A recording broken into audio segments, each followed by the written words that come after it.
اگر میدان احد میں جایا جائے، میرے آقا کریم صلی اللہ علیہ وآلہ وسلم کے سامنے 70 صحابہ کی لاشیں پڑی ہوئی ہیں، اور ان میں لاش امیر حمزہ رضی اللہ تعالیٰ عنہ جو آپ کا چچا ہے، اور ایسا نوجوان جو عمر بن خطاب کے مقابلے کا نوجوان ہے، عمر بن خطاب جیسا کڑیل جوان ہے جو کفر کو للکارتا ہے، جو کفر کو دھتکارتا ہے، وہ امیر حمزہ جب اس جنگ میں شہید ہو جاتا ہے، اور اس کے ساتھ حضرت مصعب بن عمیر رضی اللہ تعالیٰ عنہ یہ بھی شہید ہو جاتے ہیں۔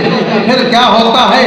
70 لاشیں پڑی ہیں، اور لاشوں پر کفن ڈالنے کے لیے کپڑا بھی نہیں ہے۔ یہ وقت بھی اس اسلام نے دیکھا ہے، اور پھر کفر کے ساتھ یہ اسلام ٹکرایا ہے، اور پھر اس نے فتح حاصل کی ہے۔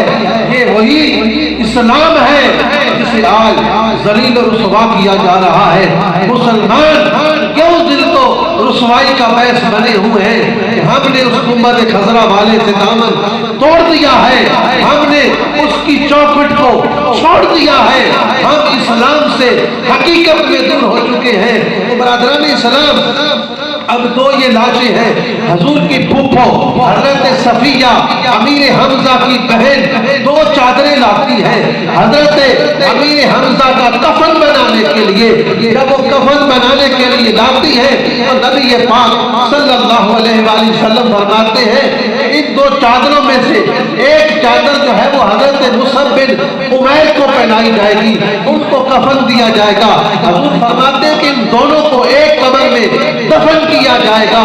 یہ مصعب بن